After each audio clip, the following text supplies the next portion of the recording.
Welcome to Providence Park for tonight's USL Western Conference clash between Portland Timbers 2 and Orange County SC, the T2's fourth match of the season, Orange County's third match here very early in this USL regular season. It is national anthem time here at Providence Park. We'll come back, get you set up for this match right after this.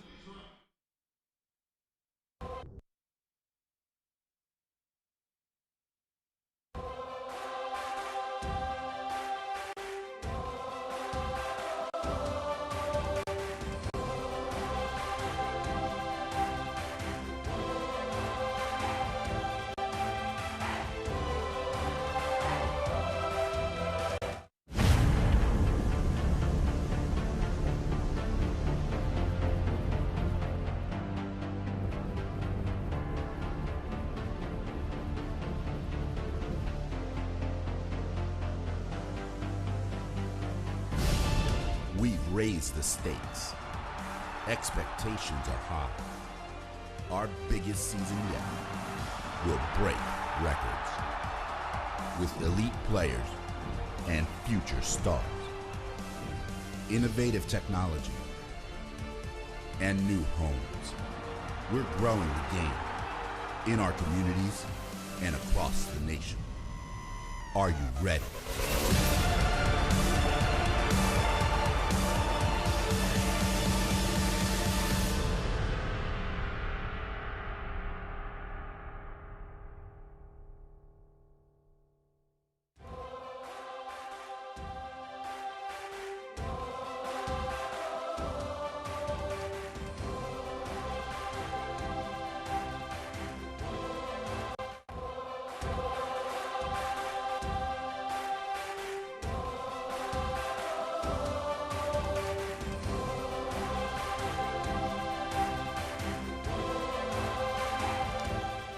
And the beautiful, picturesque Mount Hood provides an incredible backdrop as the sun sets in the Pacific Northwest for tonight's USL Western Conference clash between Portland Timbers 2 and Orange County SC. And we welcome you in to the broadcast booth alongside Willie Anderson.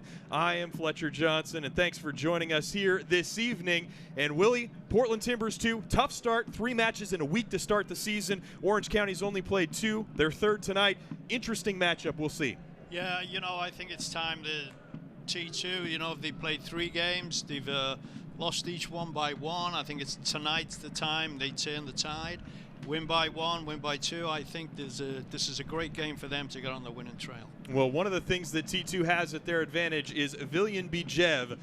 First team USL last season, 8 goals and led the league with 10 assists. Opened his account last week against S2. He's really the straw that stirs the drink. He is. For me, he's a great player. He's got all the tools, great skills, great vision, good head on him. He's tough. He's got great vision to lay on assists, but he can hit great goals. I think if he plays well tonight, the team will win.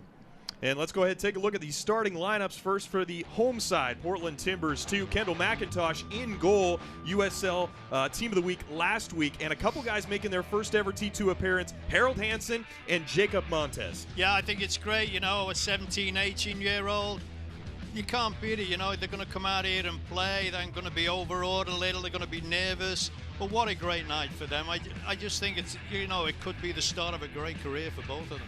For the visiting Orange County SC, a team that features Carlos Alvarez, the first ever signing by LAFC's on loan with Orange County, and Duke Lacroix, who has both the goals for Orange County so far. Well, yeah, I would think he's the guy they got to look out for. He knows where the back of the net is. He's already scored. He should have I would think kind of a lot of confidence. So, I think they've got to keep a close eye on him, and if you keep him out of the game, you got a shot. The first of 2 matchups between Portland Timbers 2 and Orange County SC this year. The second will take place July 1st down at Anteater Stadium. We are ready for action here at Providence Park as our head referee Joseph Dickerson will get us underway here momentarily.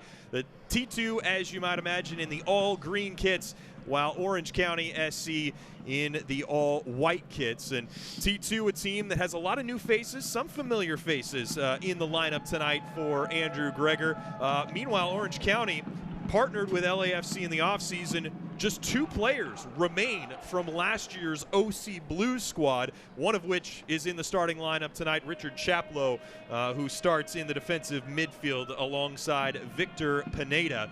Beautiful night here at Providence Park in downtown Portland as we are set for action.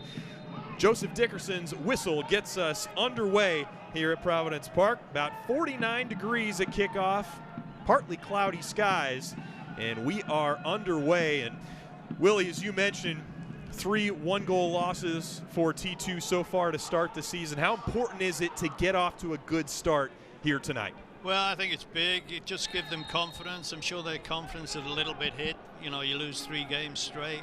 You don't feel great about it. But I think the key for me tonight for T2, if they can get Arbelator on the ball a lot, Bijev on the ball a lot, and August on the ball a lot. I mean, for me, if they're in the game, they're going to win it. If they're not in the game much, we're going to be in problems. Foul committed by Jacob Montez, who's making his first start for T2 today. Gives Orange County an opportunity here. Free kick from about 40 yards out. Jerry Vanovic stands over it. He'll strike it. Easy header for Renico Clark. Clears the danger momentarily, but the ball back at the feet of OCSC, and a dangerous chance coming in early as that was Gustavo Villalobos who went in hard. Clark cleared it. Both players remain down on the field. Yeah, you know, I just think that when Clark was clearing it, the guy just went through it.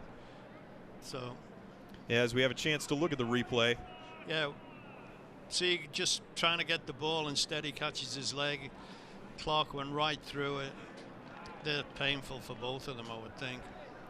Clark has played all 270 minutes for T2 so far this season, a player who was instrumental in the success that Andrew Gregor's side experienced late last season when they made a run nearly into the USL playoffs when they were all but left for dead. As it's good to see Renico Clark up. That's something Willie will keep an eye on. Yeah, he's going to be in a lot of pain. Them things sting, but you can run him off. He looks fine. I think it was an accident. It was nothing malicious. Kendall McIntosh gets us back underway. Both Clark and McIntosh were signed by the first team on January 12th. And getting some good time here with T2. Turnover as Nico Brett picks it up. Bijev now with it on the near side. Drops it back for Brett. It was behind him and cut out by Vanovic.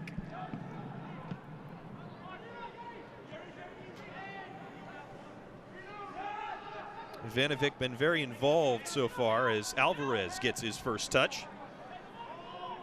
The ball out to Beto Navarro, favorite down there in Orange County, player who left for a bit, went to Jacksonville Armada in NASL last year and was brought back to Orange County this year. Navarro, a player who was on that Cal FC side that managed to get to the 4th round of the US Open Cup a few years back. Looks like Arbelator is going to play wide left to start with. They got Nico Brett here on the right. Williams up top, and Bijev going to partner with him now and then and play off. So, you know, they're going to put a lot of pressure high on the other guy, on the OC team. It's important to note as well, I mean, you look at the youth on this T2 roster. I mean, there you have a 17-year-old making his first ever appearance with T2 and Harold Hansen playing at right back. Really the oldest player you have on the field is 24 years old. That's Villian Bijev and Nico Brett, both 24 years old. So I would imagine, Willie, it takes those young guys some time to gel and figure things out, figure one another out, especially here early on in the season. Yeah, you know, they're going to be nervous to start with, but, you know, once the game's been going 5-10 minutes, they're going to, you know, feel comfortable. It's just going to be like another game. You know, after all, you're just playing against 11 against 11. I don't care how old you are, you're old enough. You know, it's just a great experience, and they'll settle down. Ball brought forward by Alvarez, about 25 yards away from goal, goes wide left to Vanovic, who tries a shot from the top of the box, and Kendall McIntosh not worried about that one. No, high and wide. When he was trying to shoot, he was trying to bend it in the far post, but he got a little bit behind it because he was leaning back. When you lean back, the ball goes high. Simple. So T2 back with the ball. Lamar Batista, another interesting story. He sends the ball forward for Augustine Williams, gets ahead to it, but it goes directly to Charlie Lyon. Batista is just 18 years old, native of Oklahoma City. Andrew Greger told us this week he actually learned how to play soccer by watching YouTube videos. So there's something you don't hear every day, right, Willie? You know what? I sure didn't watch YouTube to learn to play soccer. Augustine Williams with it. He finds Montez. Montez pass in the direction of Arboleda, cut out. And now picked up by Arboleda. Bijev shields Chaplow, manages to keep possession. Great work there by Bijev. Now to the center circle for Lewis, his first touch of the night. He'll go wide to Hansen.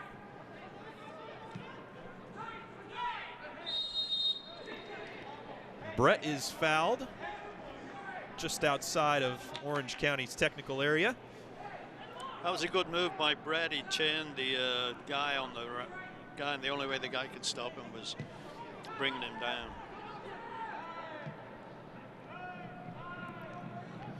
You know, I'm trying to figure out what system OC are playing, and they're going from a back three to a back four.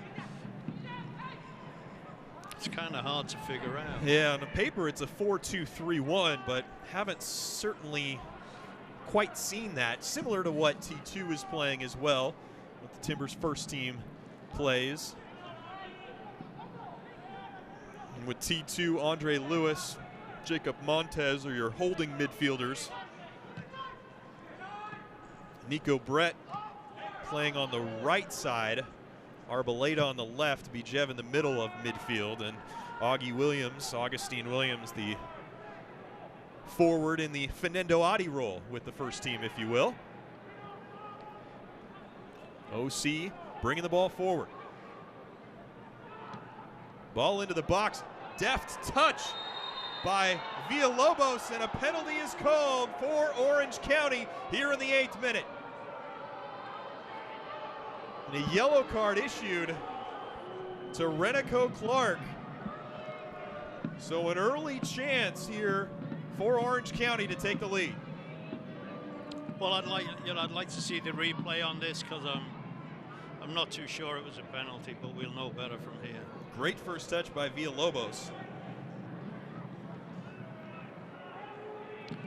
Yeah, that could have gone either way. He got the ball, but he got the guy at the same time. So, you know, the referee's 20 yards away, gives what he sees. That was a tough decision. So Joseph Dickerson awards the penalty, and it will be Jerry Vanovic to take. Kendall McIntosh ready. Vanovic strikes. Kendall McIntosh guessed correctly, but Vanovic had enough on it and puts Orange County out in front in the 9th minute. You know, that was a good penalty. You know, McIntosh guesses the right way. He's really quick.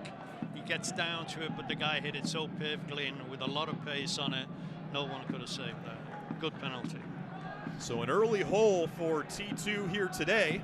Those that watched the first team match for the Portland Timbers, you know, saw them allow a goal early, and it seemed to really change the course of the match. So if you're Andrew Greger, if you're these 11 out on the pitch, what are you telling your guys? What are you trying to do to get yourself back in the game here? Well, you just keep doing what you've been doing, because, you know, the only good thing about going down early like this is you've got the whole game to get it back.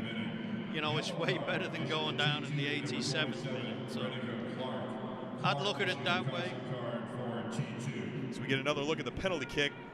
Yeah, you know what? He hit it perfectly, hit it with pace. You know, the goalkeeper has a tremendous try at it. Jeb pressuring high. Nifty little move by Solomon Obias. And Orange County remain in possession. It's interesting because there are certainly some of these players that will likely end up with LAFC after Orange County and LAFC agreed to a multi-year partnership. Just a matter of who those guys will be. But a lot of interesting names out there for the visitors. Bjornathan brings it down that far side, and Orange County shepherds it out for a goal kick. Well, you know, everybody's on show today. You know, they're all trying to get from this level to the next level. And this is where they, you know, they have to perform, they have to produce, they have to show everything they've got. People are watching them. You know, if they want to get up and go to the next level, this is it. This is the, you know, their stage to, hey, here I am, come and look at me. I'm really good at this. Give me a shot. So, you know, a lot of people will look at the stat sheet as the way to determine how good a player is. But, Willie, when you're watching someone who maybe isn't a goal scorer or someone who is going to be a leading assist man, what are you looking for to determine their quality and their growth and improvement over the course of time? You know, it's funny, I've been asked that question a lot. You know, how can you tell somebody's good? And for me, it's just, you watch them, they kind of just glow around everybody, and everybody goes, wow. But, you know, for me, it's their first touch, which is, you know, Valeri for me is amazing. But, you know, it's his first touch that makes him how good he is. You know, it's his vision. You know, he sees things so early. You watch these guys out here, you know, their first touch isn't great. You know, they take a lot of time to get the ball to where they want it to go. With someone like Valeri, he gets it, it's gone. So I think it's one of the things that is nice about the growth of soccer in the United States. Certainly the work that USL and MLS clubs have been putting in is giving kids an opportunity, because you talk about that first touch with a player like Diego Valeri. He's been playing his entire life, whereas, you know, a few years ago it was difficult for maybe some of these guys to get an opportunity to get out here and just consistently play. And it seems like, you know, especially when you look at a player like Victor Arboleda, who we see chasing the ball down there, he's a player that's thrived off the ability to get opportunities to play at a professional level. Yeah, and I totally agree with that. You know, for me, he's at least at this level. He's at the next level, really, just about. But, you know, he's got to just produce every game. He's got to stand out. He's got to boss it, control it, and make Porter think, oh, my gosh, I've got to play. And we see a shot there of Orange County's manager in his first season, Logan Paz. He knows something about consistency. 12-year MLS career, all with the Chicago Fire. Won two U.S. Open Cups with the Fire in 2003 and 2006, and also won the Supporter Shield with Chicago in 2003 as well. The 35-year-old was an assistant for the Fire last season and came here certainly to be a part of Orange County and potentially LAFC when they join Major League Soccer next season. But it seems to me, and maybe it sounds like a broken record, but the consistency is the most difficult piece to achieve. Do you find that to be the case in your playing career? It is. You know, you look at any professional athlete at whatever level, you always have a lull in a season. You can't play great every week. You have a lull. But the great players, when they have a lull, they just work twice as hard. So they make up for the lull by working twice as hard, so they look as good anyway. So, you know, I always think about Michael Jordan.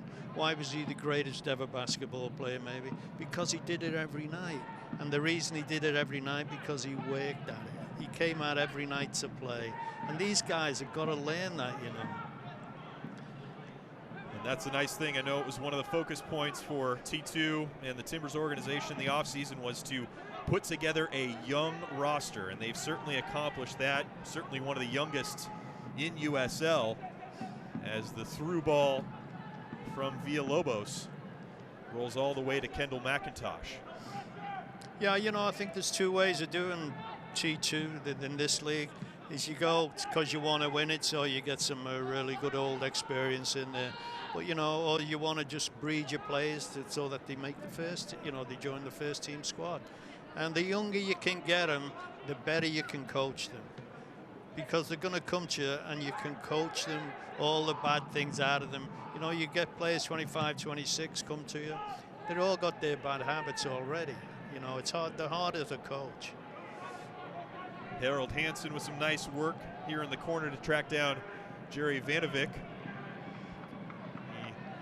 He concedes the corner, first of the night for Orange County. See, I'm just looking at Hansen. He started off, he looked a bit jittery, a little bit nervy. Now he's kind of settling down. We've been playing 15 minutes. It's most probably like, I'm here, I'm ready, I'm going to go at him. And, you know, he settled down doing pretty good right now. Vanovic will strike with his right foot towards the back post. Easy header won by Bijev. Gets by Victor Pineda. He'll pick it up before it goes out to touch. Ball back into the box, and Renico Clark using his big 6'4" frame to win that header. Chaplow pressured by Lewis, forced to drop all the way back to Navarro. Great work there by Augustine Williams to win that ball away from Navarro, and now back with it in the center circle. Outside for Brett. Brett 1v1 against Osegueda. Hansen gets around his man, heavy touch. And Alvarez able to deflect it, where it's picked up down near the end line, but Orange County gives up and they throw. You know, I'd like to see Arboleda start to get into the game. I don't think he's touched the ball yet. I think T2 should try and focus on that, try and go down the left a bit more, get him going. But he's so dangerous, he'll change the game in a heartbeat. Bjornathan able to cut that pass out and earn back possession for T2. Now Bjornathan back with it. Drop for Bijev. Clark, Hansen.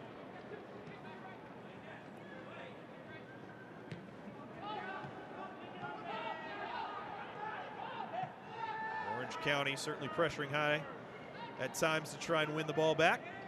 Lewis into the middle for Montez. Montez, just 18 years old from Lake Worth, Florida. That ball through, but offside called on Arboleda. Arboleda does not agree with the call, but you see the pace of Victor Arboleda on that as he was able to get by the defender to pick that ball up on the edge of the box. For me, he can be the key to the game, one of the keys to the game, one of the big keys for T2. If they can get the ball more left, get him running behind the defense, there's nobody can stay with him. He's so quick. Lyon will get us started. First season with Orange County, he had 41 appearances on loan with S2, Sounders 2, from the first team past couple seasons. T2 have faced him 4 times, have 3 goals against him. You know, for me, I get the feeling T2 is starting to dominate this game a little bit. To me, they look a better team. They have better individuals. I just think it's starting to show. They're starting to overpower them, getting more room. Bijev's on the ball a lot. So ball outside, Bjornathan, chance to cross, left foot in, header, Augustine Williams finds the back of the net, and we're level.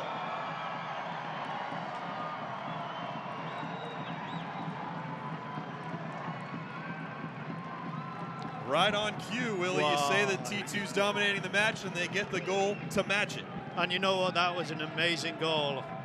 Let's look at the replay on that one. What a great cross. Look at that header. Dive in, he gets behind it, he keeps the ball down, throws his head at it. What a great, great goal. Brett had a chance at it, but it went over him to Augustine Williams, and he's got his 2nd goal on the season. After scoring against Real Monarchs in the opener, Williams adds his 2nd goal, and it puts us level here at Providence Park. You know what? Williams reminds me of like a younger Addy. You know, he's a big guy, he's quick, he looks a little bit mean, You know, nobody can be as mean as Addy. But T2 attacking forward once again. Brett checking out his options, disappointed he couldn't find anyone in the middle. Hansen able to get around his man, Osegueda, but his pass is stolen away by Pineda. Goes forward and is able to find Lacroix. Lacroix gets around Batista. Lacroix still with it. Drops it outside for Villalobos. Header won by Montez. Falls to Chaplow. His volley attempt leaves something to be desired. He'll want more from that in the future as it rolls harmlessly across the end line.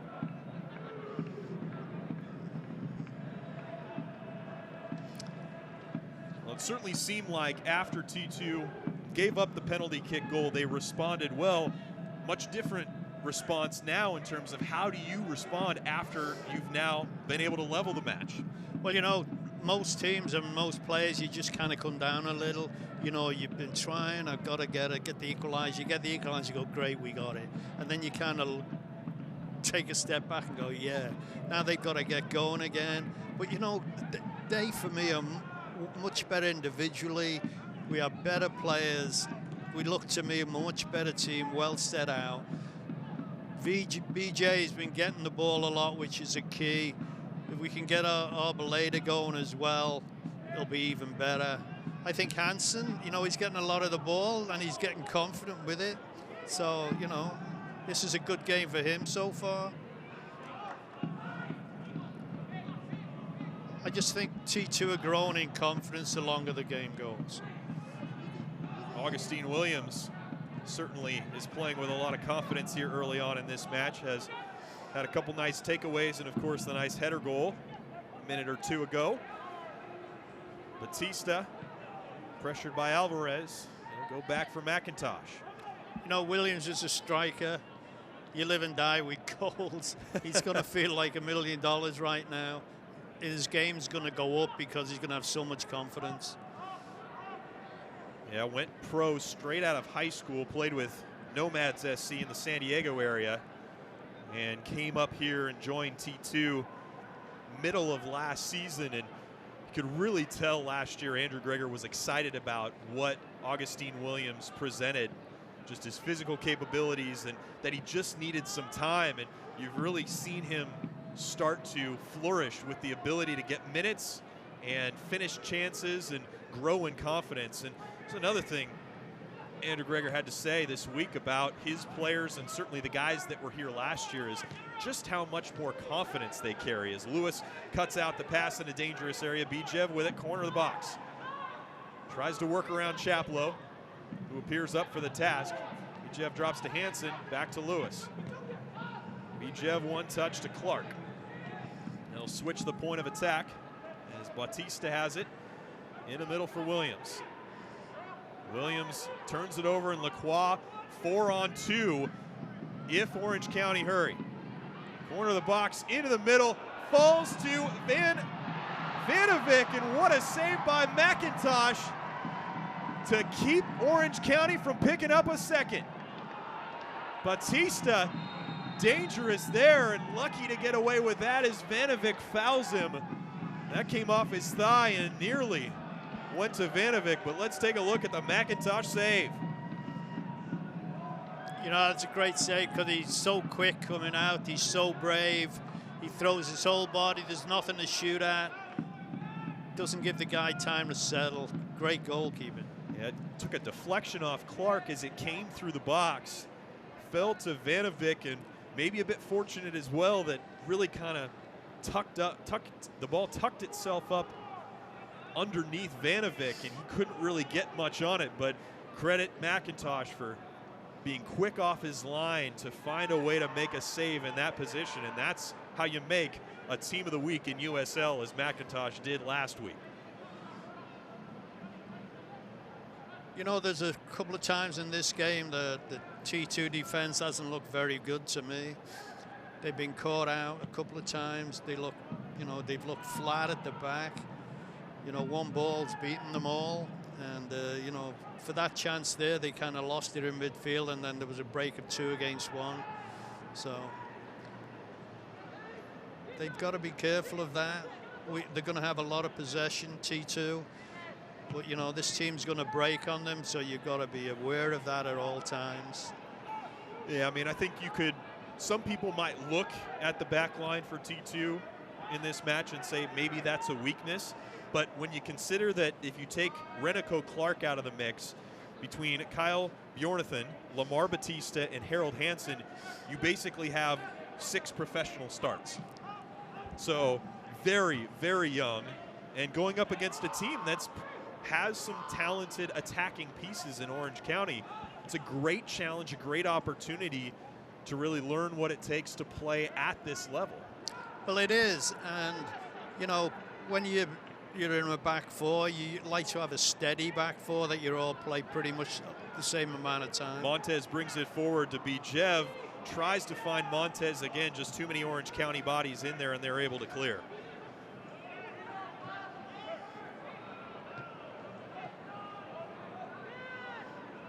As I was saying before, the back four, you know, just... Lacroix now has it, defended by Hansen. Heavy touch, Hansen able to get a foot to it, but it goes back to Lacroix. Lacroix, the only man coming into today who'd scored a goal for Orange County. That changed with a penalty kick goal as Lewis concedes the corner kick, the second of the night for Orange County. Victor Pineda, the 24-year-old, will stand over it and send it in. His first season with Orange County as well, spent 2016 in the North American Soccer League with Fort Lauderdale, and looks like actually Vanovic will come over to take it. Joseph Dickerson blows his whistle, talks to Kendall McIntosh and Duke Lacroix. You would think, you know, T2's favourites for this. They got so much height at the back, so you would think any cross comes in, they have a chance. And the cross is in, and Kendall McIntosh once again with an incredible save, diving to his right. Orange County took the corner kick short, and it turned out to be Villalobos who sent it in.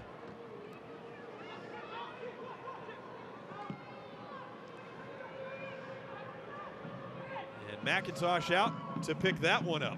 My goodness, another great opportunity for Orange County to pick up a second, but denied by Kendall McIntosh. You know, I don't care how big you are, if you don't attack the ball, you ain't going to win it. And they never attacked the ball. That's why, you know, the guy got the header and attacked the ball. Bijev, a dangerous cross-field pass that Batista is able to get to before Villalobos.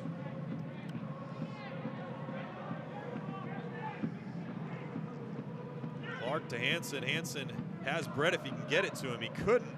Augustine Williams almost in a sense looked like he was dummying that ball along, but there was no one behind him. And Orange County clears the touch. I think T2 have got to get the foot on it, knock it around a bit, go from side to side, move the OC defense around, start making some space like they were doing before when Bijev was on the ball a lot.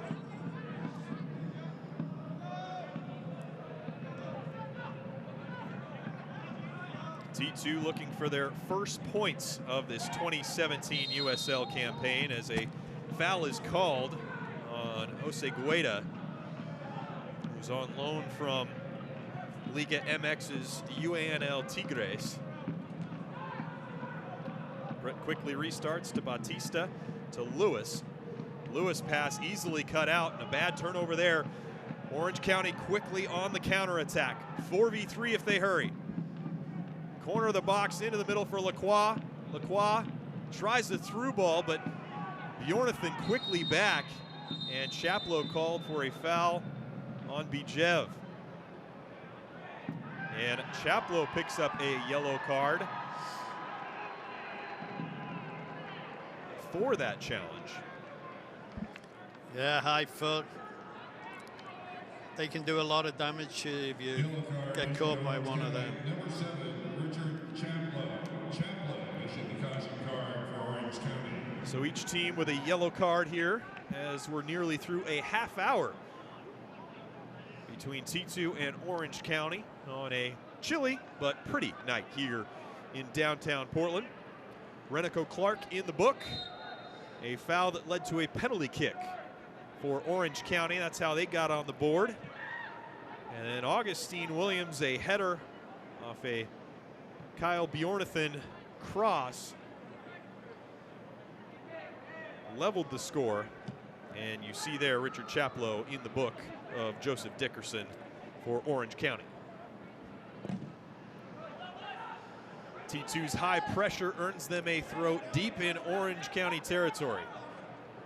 Certainly a signature of the Timbers organization, that high press that causes teams and can cause teams a lot of problems. Into Bijev, scored against S2 last week in the loss. Had 8 goals last season and a league-leading 10 assists. And he was on a tear towards the end of last year, really doing the majority of the creating for T2 as they nearly made it into the USL playoffs, losing a tiebreaker to this club, which last year was known as OC Blues. You know, the game's a little bit ragged right now. Nobody seems to want to take control of the game as an individual, put the foot on it and dictate what's going on around them. It just seems to be just haphazard and fractured. Is that something where you'd like to see a Villian Bijev or maybe one of the more experienced members of T2 and get on the ball and maintain a little bit of possession as Augustine Williams drops it for Montez? Yeah, you know, especially in midfield, where you can control the game and you can make things happen. Williams' cross comes in. Brett, an audacious attempt at almost a scissor kick. Able to get a foot to it, but not much on it, and Lyon picks it up easily.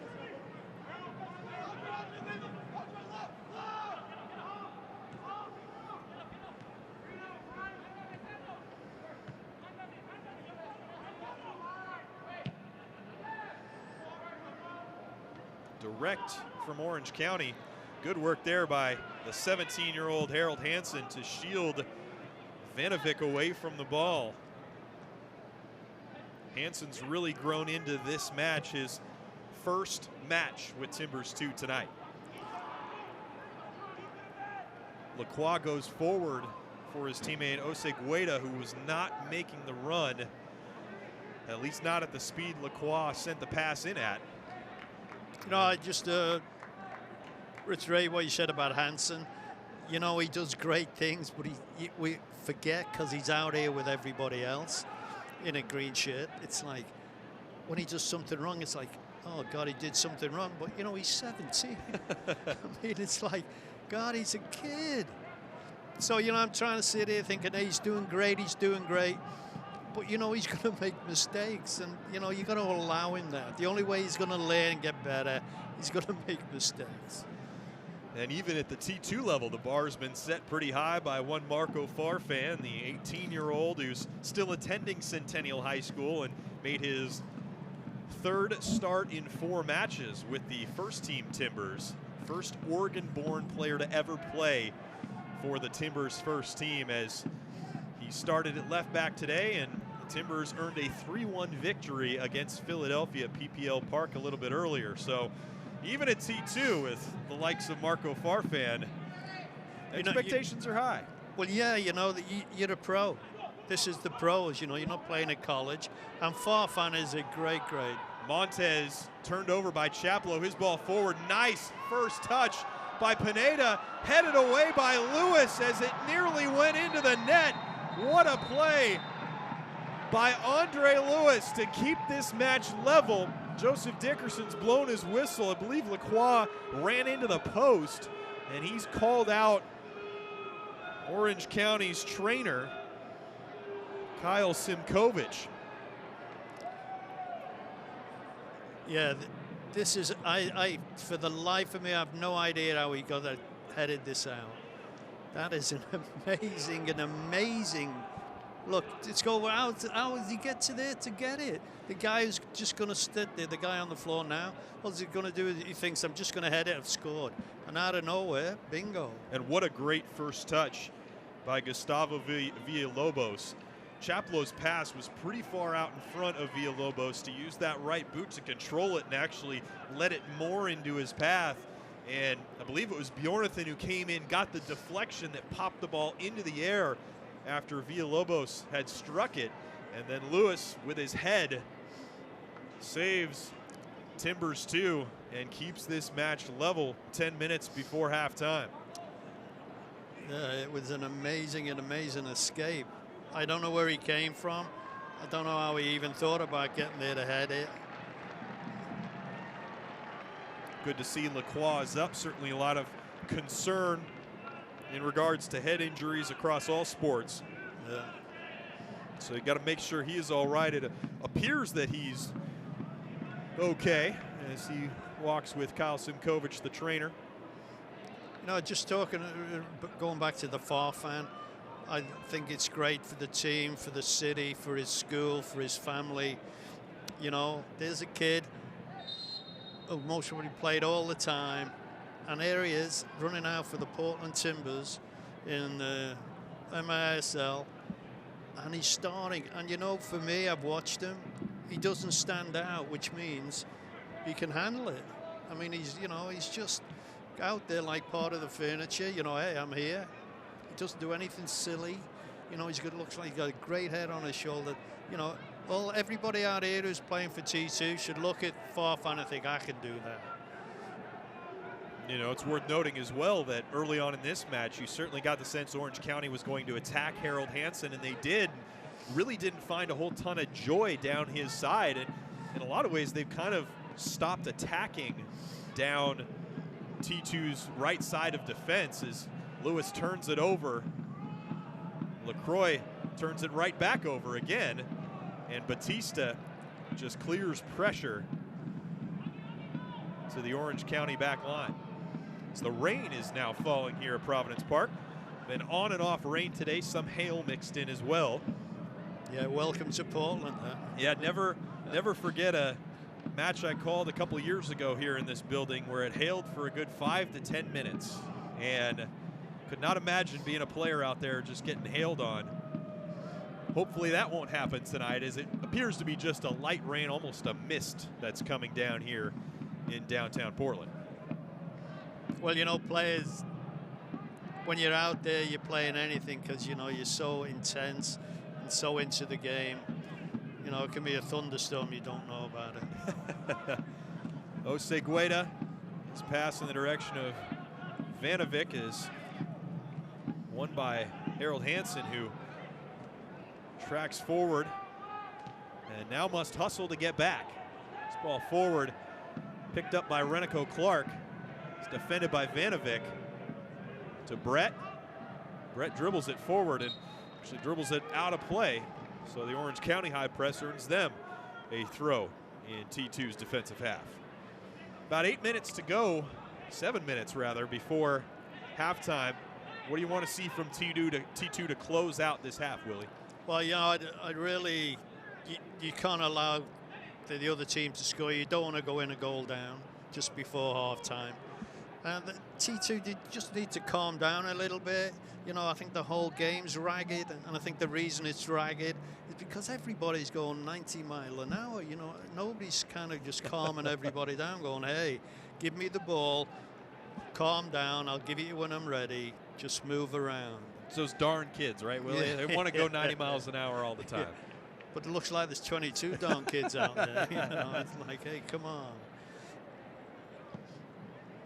Certainly a lot of youth out on the field for both teams tonight. As the long switch from Bijev able to find Bjornathan. Defended 1v1 by Villalobos. Into the middle for Montez. Montez, he'll drop back outside for Bjornathan.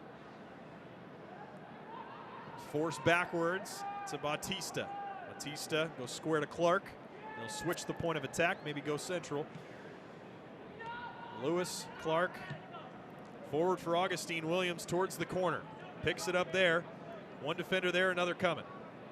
His pass just skips across the line as he was trying to find Hansen for an Orange County throw. You know, that's the first time we've talked about Williamson for a while. I mean, he's been out of the game. And I think the reason he's been out of the game, we just haven't been getting the ball up front to him. Ball won by Brett. Pass forward, he finds Arboleda, who hasn't done much so far tonight. Ball forward, Arboleda tries to get on the end of it. He does. He'll take the shot. It was from a tough angle and really did not threaten Charlie Lyons' goal. No, it was a bad angle. He was falling over. There's not a lot else he could do. I think he was just trying to hit the target, and he didn't. Here we go. For a player who stands 5'7", his ability to shield the ball in the opponent's box was good work from Arboleda, but it was going to be tough no matter what from that angle.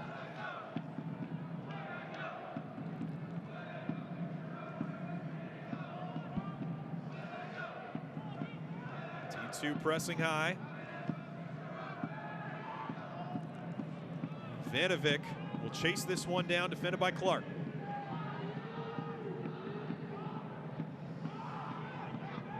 Drop it for Osegueda.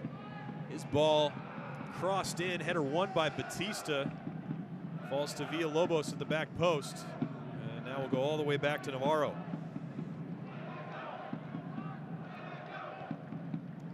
Navarro tries the direct pass.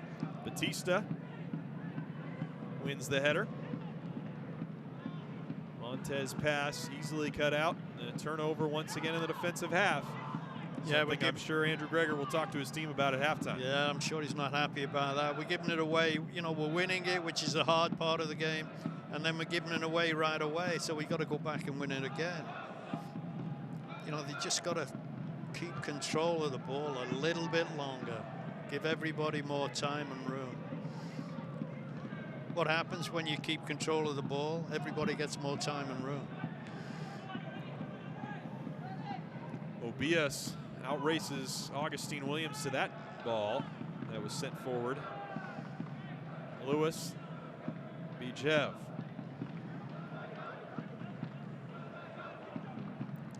Lewis touches it forward past Chaplow, but to an Orange County defender.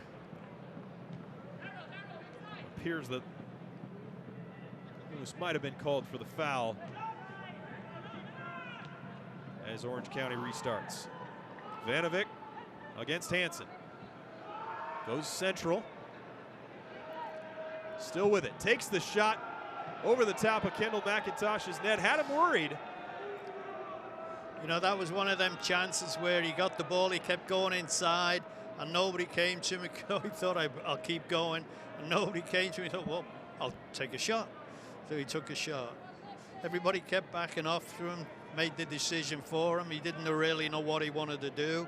But the longer he went and nobody coming to him, he just thought, hey, I'll take a crack at this. Seems like it can be a dangerous area because there's almost so many bodies around that there's some confusion as to who's going to pick a player up when he's driving through the middle. Yeah, the hardest thing for defenders is when people are coming at you with the ball fast and you have no idea where they're going and you don't know whether to back off or go and attack the ball.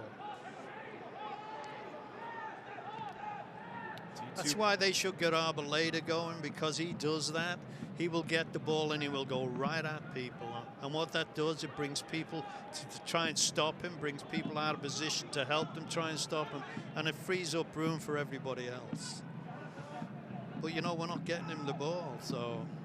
And it's worth noting that T2's goal did come from down that side. You have to believe that Logan Paz has his team keyed in on Victor Arboleda, and it's allowed Kyle Bjornathan, when they've got the ball to him, to have a bit more space. Not much there as he's forced to drop it back to Batista, though. Now back to Bjornathan. Defended by Franco. Into the middle for Bijev, who switches the point of attack to Hansen. Great ball from Bijev. 1v1. Hansen's cross, a dangerous ball in. Bijev was late arriving, got his right foot to it, but couldn't direct it on frame. That was a good skill by Bijev. He got a great ball out to Hansen. Hansen just took one touch. See, what a great cross. He bends it, a lot of pace on it, and almost appeared that Bijev was surprised that it got to him over those two Orange County defenders. Yeah, I think maybe one of them just nicked it on a little, which kind of threw him out of step. But, you know, that's the way to cross a ball that Hansen did then. You know, you put some pace on it, you bend it a little away from the goalkeeper, so the forwards are running straight on at it. Arboleda, after it was laid down for him by Bijev, to Brett. Brett against Chaplow, takes the shot, headed away. Shout for handball from Brett, but looks like it pretty clearly came off the head of the Orange County defender in the box. I think he was hoping a little bit then. It hit him round the arm. I'm going to claim it. Well, we've hit the 45 minutes in the first half, and we'll play 2 minutes of stoppage time. The fourth official on the sideline has indicated there will be a minimum of 2 minutes of added time in the first half. 2 minutes. T2 back in possession. Ball forward, Arboleda tries to track it down. Does he? No. As Cephas Courtson says, you know, that ball went out. This would be a great time to score. Deflate the other team and you go in feeling great. So let's keep the ball in their half so they don't do it.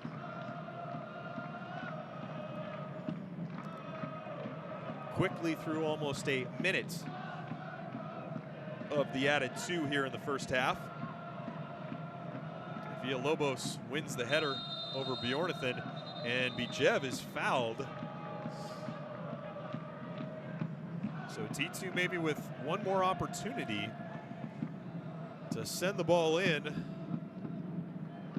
and find a goal.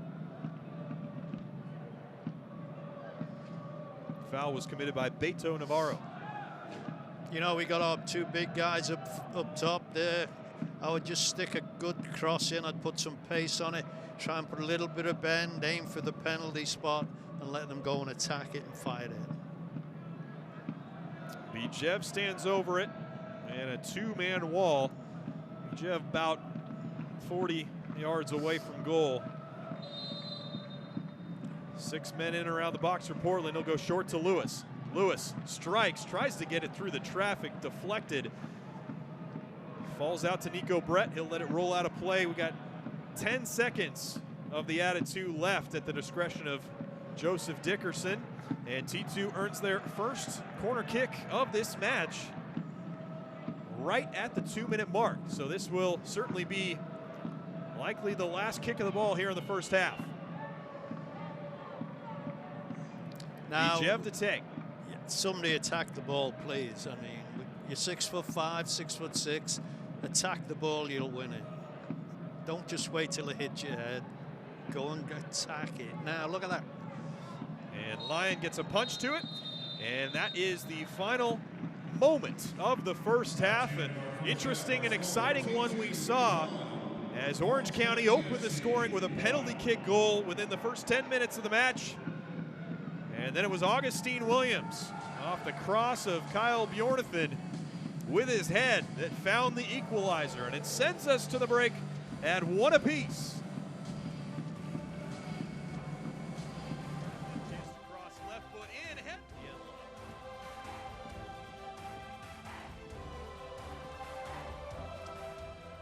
Well, it certainly seemed like after T2 gave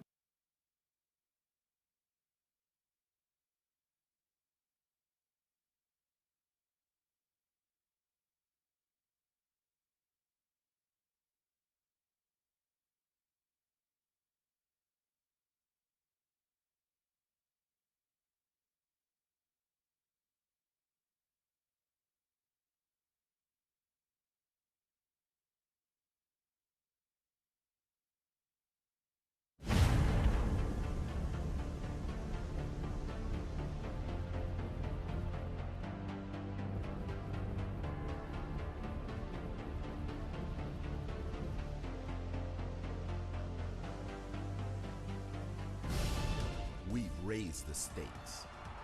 Expectations are high. Our biggest season yet will break records with elite players and future stars.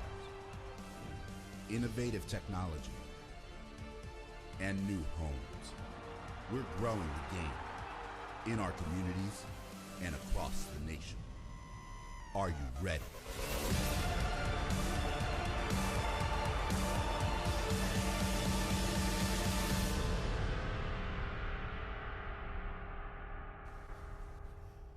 As we go into Week 3 play, let's take a look back at Week 2 of the USL season. Set up by Nonsal Selbel, Carlton Belmar notched his second goal in as many games to secure the 1-0 win for Swope Park Rangers against his former team, Portland Timbers 2. Louisville City converted on 3 of their 8 shots on target to take the win over Orlando City B 3-1, with Orlando's only goal coming off an own goal before half. Louisville came out strong in the second half and were able to put the game away with goals from George Davis IV and Luke Spencer. The Rochester Rhinos jumped out to a 2-goal lead, but in extra time before half, Bethlehem Steel cut the lead to 1 thanks to a Charlie Davies PK. Coming in off the bench, Johan Graf was able to seal the 3-2 win in the final 2 minutes for Rochester. New York Red Bulls 2 played strong defense, shutting out the Richmond Kickers 1-0 in their inaugural game at MSU Soccer Park. Zico Lewis found the back of the net in the 69th minute for the Red Bulls.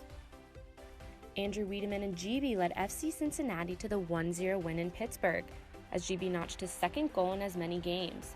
The Riverhounds played most of the game with 10 men after Gale Agbasumade received his second yellow of the game in the 42nd minute. Phoenix Rising struggled to combine in the attacking half as the Real Monarchs took the 2-0 win at home, winning their second game in a row as Phoenix fell to 0-2 to start the season. 0-0 at half, the Charlotte Independents controlled 62% of the game's possession, but the Charleston Battery put 2 away within 7 minutes to top Charlotte 2-0 in the Southern Derby. 2 home games, 2 wins for the Tampa Bay Rowdies to open their USL slate. Michael Nanchoff led the team with 2 assists as he set up Damian Lowe and Georgi Ristoff early in the first half for the first 2 goals of the game, as the Rowdies handled Toronto FC 2 4-0. Oklahoma City Energy FC took to the road for the second week in a row as they faced off with the Colorado Springs Switchbacks in snowy conditions. The game ended in a 1-1 draw with first half goals for both sides as neither team was able to find the difference maker in the second half. Tulsa earned their second win of the season and handed RGV their second loss as Joey Calistri found the back of the net for Tulsa in the 31st minute. A sellout crowd of 5,566 watched St. Louis earn their first win of the season, a 3-2 victory over Ottawa Fury FC, thanks to an own goal deflection in the 88th minute. Billy Forbes led his team for the second week in a row, this week a goal and an assist in a 3-0 win over LA Galaxy 2. Rafael Castillo notched a goal for himself off Forbes' assist as San Antonio starts their 2017 season 2-0. Brennan Griffiths will be the name remembered for Reno 1868's first goal in the history of the club, but neither Reno nor Vancouver Whitecaps 2 could completely pull away as the game ended in a 1-1 draw. Wilson Nishan Sammy Ochoa led the charge as Sacramento Republic FC delighted a sellout crowd of 11,569 fans to a 4-0 win over Orange County FC. Nishan finished the game with 1 goal and 1 assist, combining with Ochoa, who finished with 2 goals. And that's your look around the league. For USL Network, I'm Morgan Conklin.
broken once again here at halftime at Providence Park. Portland Timbers 2-1, Orange County SC 1. And we welcome you into the broadcast booth once again. I'm Fletcher Johnson, joined alongside by Willie Anderson. Willie, choppy first half that saw each team get a goal. Yeah, you know, the game kind of got ragged. I don't know why. You know, T2 for a while looked really good. I thought they were dominating the game. To me, they looked like they had better players, better individual players. But they still looked a little bit weak at the back at times. But, you know, I think what's happening is T2 have come down to the level of OC. You know, OC haven't got as good as players at T2, and T2 have kind of come down at their level, so the game's got really ragged. And for me, it can go any way right now. Somebody's got to put a stamp on this game if they want to win it. Yeah, a lot of youth in this Portland Timbers 2 side, but let's go ahead and take a look at the first half highlights. And it started off early. Not the best of news for T2 as Renico Clark in the 8th minute commits a foul in the box, and this one could have gone either way. Yeah, you know, he stretches for the ball. It's not a good tackle. You don't tackle like that in the box, but the guy takes the penalty. Great. Vanovic there with the finish. Kendall McIntosh guessed correctly, but just too much on it to get the save. We move to the 19th minute. This is a great goal. This is a great goal. Watch this cross. It's got a lot of pace on it, great bend, and that head is just, you know, takes control. Bingo. Watch this. This is a heck of a cross. But watch the way he throws himself at it, gets his head fully behind it, keeps it down. Great goal. Yeah, Kyle Bjornathan with the assist there, and Augustine Williams with his second goal of the season. We move to the 24th minute. Nervy moments for Timbers 2. Oh, the goalkeeper does great here. He's so quick coming out, takes all the angles away, throws his whole body at the ball. Brave, but his quickness got him there in the first place. And then in the 34th minute, it was Andre Lewis coming to save the day. This is the save of the century. I have no idea how he does this. I don't know whether he does, but what a heck of a save. Incredible stuff in the first half. I'm sure the dramatics will continue as we move into the second 45 minutes. Next, Timbers 2, Orange County SC. More from Providence Park after this.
And welcome back to Providence Park. Second half about to get underway as T2 and Orange County knotted up at 1 apiece. Joseph Dickerson will get us underway here momentarily. We do have one substitution at the break for Orange County, and it is Roy Mias coming on for Juan Pablo Osegueda. So it's a like-for-like substitution for Orange County.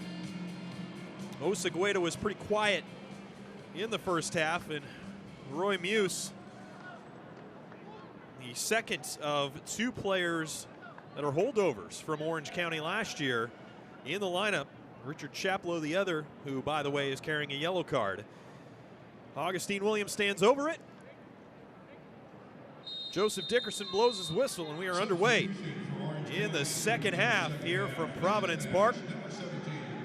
Willie, 45 minutes in the books. Always so key to come out of the half firing on all cylinders. What do you want to see from T2?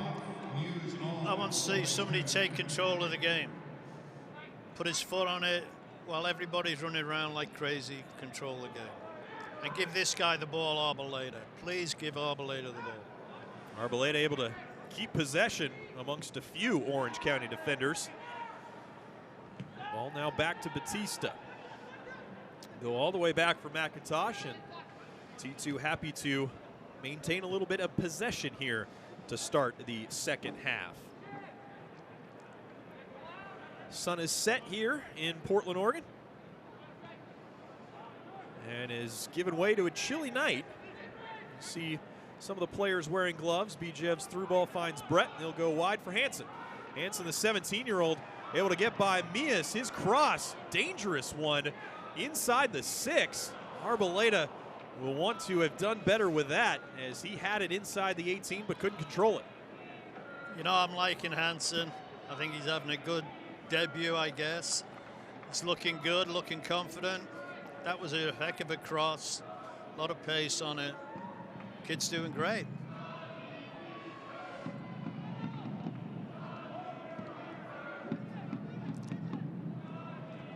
As we take a look at the first half stats, get you updated. Orange County outshot T2 7-6 as the foul committed by Orange County. Brett went down in a heap. Orange County not happy about the call, but T2 will have a restart.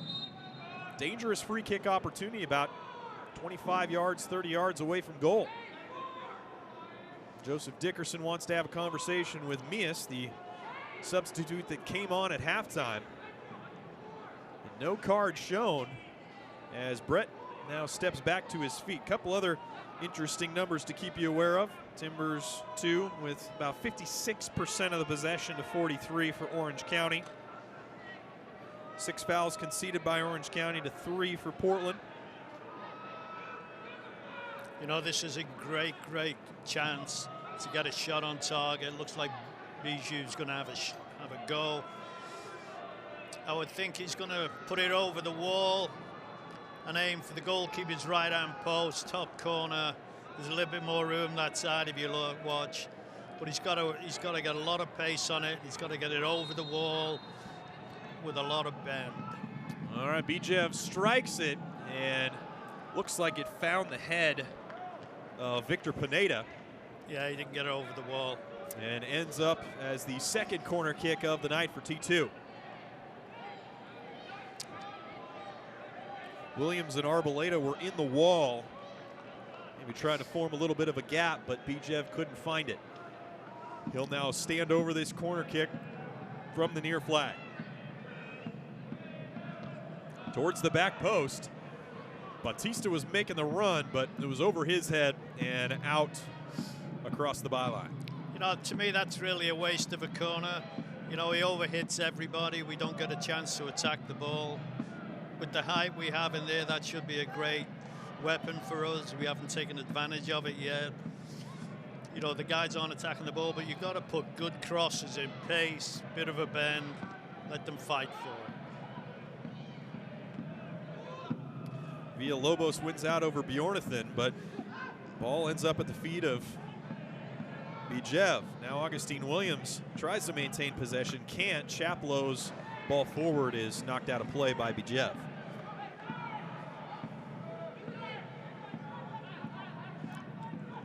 You know, I'd really like to see Bijev getting back in the game like he was earlier on in the first half.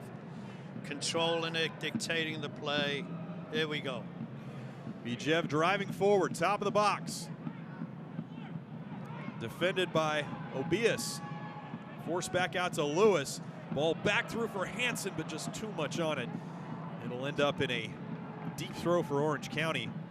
And you better believe T2 will press high here.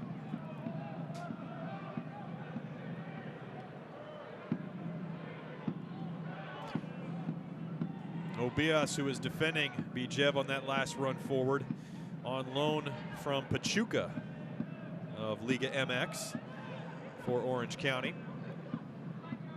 Arboleda goes back for Lewis. We'll draw back for Batista. Bjornathan, who had an assist in the first half on the Augustine Williams goal. A beautiful cross from him led to the header. A long switch from Batista finds the feet of Brett. Brett drives forward, finds Bijev top of the box. Bijev tries to return the favor, can't do it. Ball deflected, falls to Brett though, takes the shot, deflects out off of Orange County for the third corner kick of the night for T2.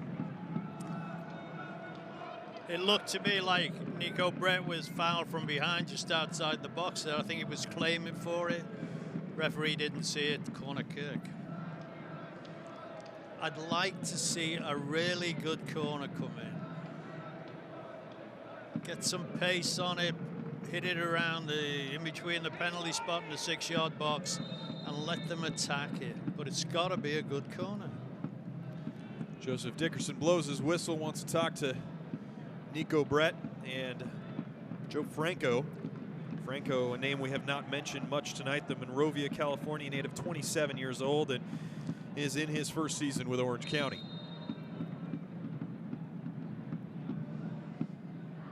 Jeff strikes, looking for the near post for Augustine Williams. Somehow scoots all the way through to Jacob Montez at the back post. He tries to get around the defender and cross, just a little too much on it, and rolls across the byline. Well, we could do better on corners than that.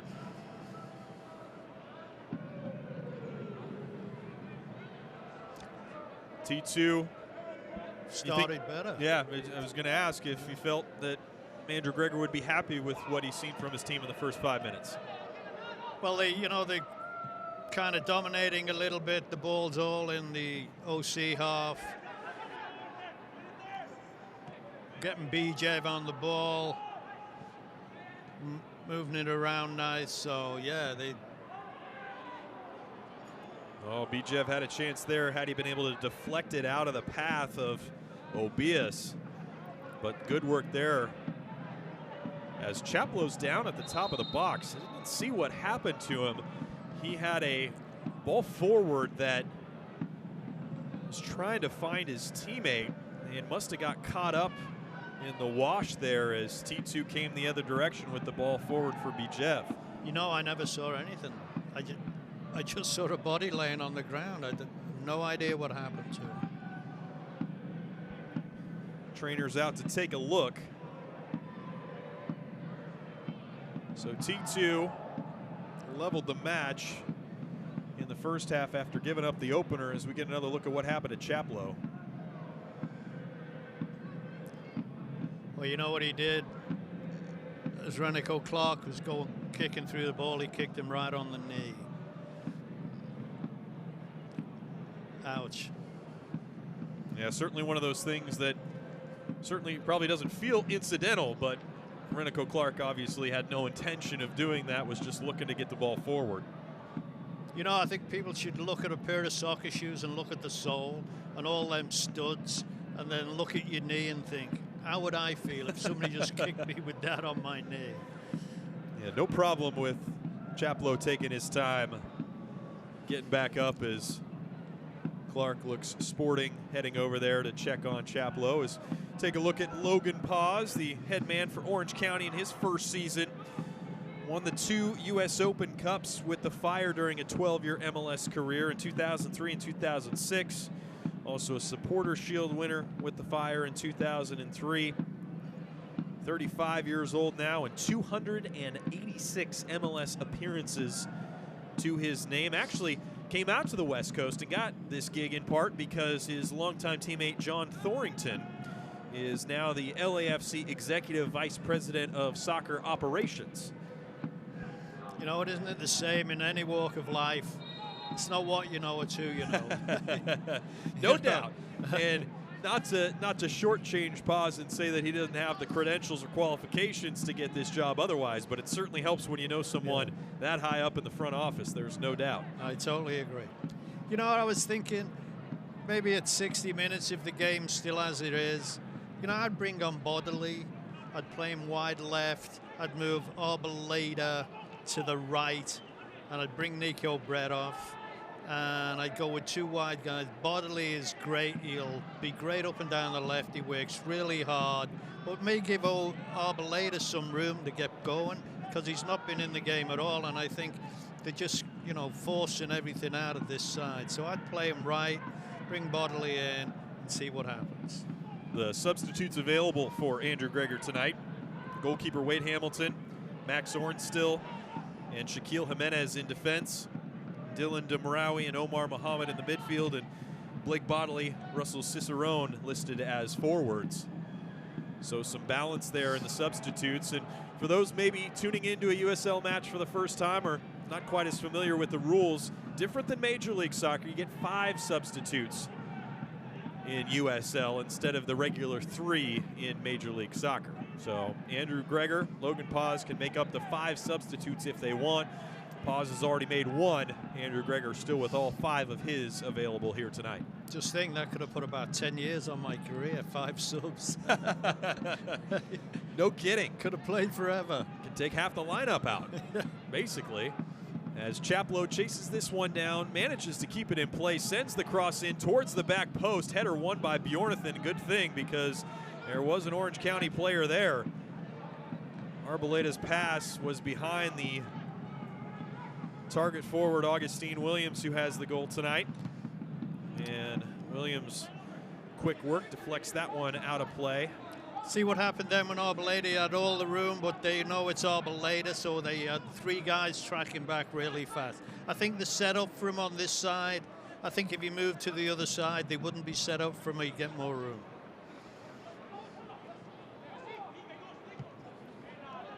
Villalobos brings it down and drops it out to Mias. Mias to Vanovic, who was very active in the first half. His cross in the direction of Lacroix. Header won by Batista, and good thing he was there because Lacroix was in the 6-yard box and tracking that ball well. Franco beats out Williams. Advantage played. Montez goes down. Franco still in possession. Advantage played once again. Villalobos into Chaplow, top of the box. Montez rushing back, able to take it away from Chaplow. Cleared momentarily by Batista, but the shot comes, and what a goal for Orange County as Victor Pineda struck it with his right foot past a fully outstretched Kendall McIntosh diving to his right, and Orange County's taking the lead. Well, I just think we may have seen goal of the season.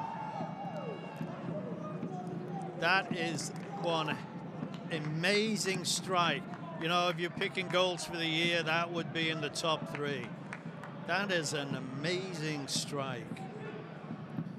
Pineda from about 25 yards out. Can't hit it much better than that. You know, he'll take a video of that home, keep it for the rest of his life, and brag to his kids when he's an old man. That was an amazing, amazing goal. Opens his account here in 2017. Had an assist against Reno in Orange County's opener. But T2 once again chasing this match. They found an equalizer in the first half. We'll have to see if they can do it again here in the second half. Ball to Brett, tries the switch for Arboleda. Bjornathan making the overlapping run is able to get to it. He sends the first time cross in, no one in there for T2 to get on the end of it.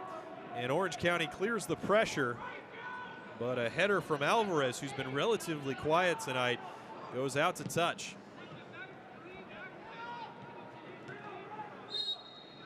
Foul by Montez on Alvarez, who we mentioned off the top of the broadcast is the first ever signing by LAFC on loan here to Orange County. You may be saying, wait a second, LAFC isn't even playing yet. They have signed players though, and Alvarez was the first of those players as they are set to begin play in Major League Soccer in 2018.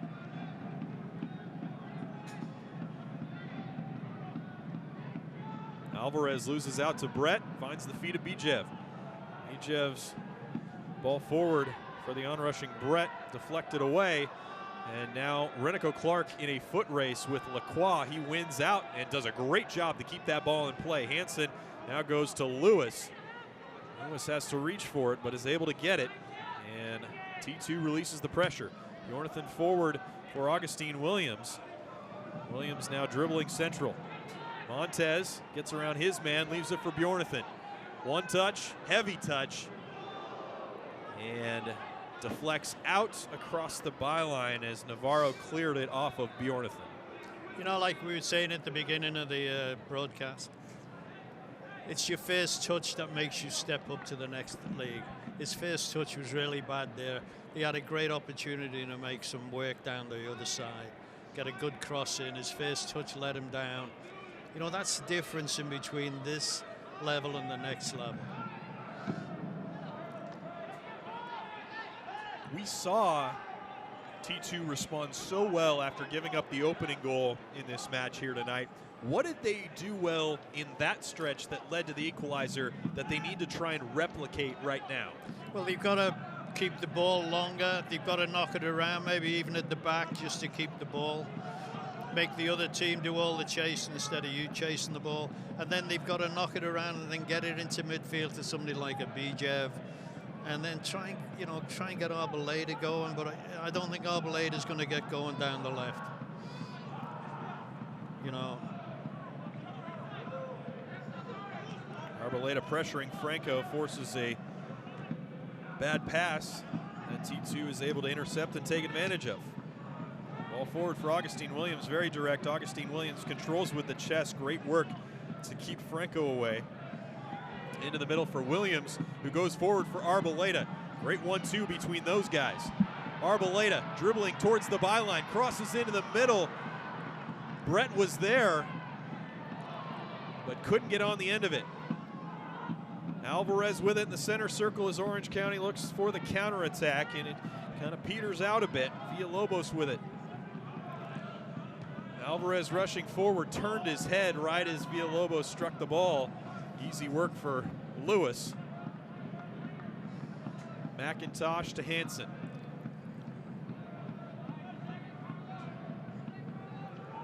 Now let's just play around with it for a bit. Play around the back.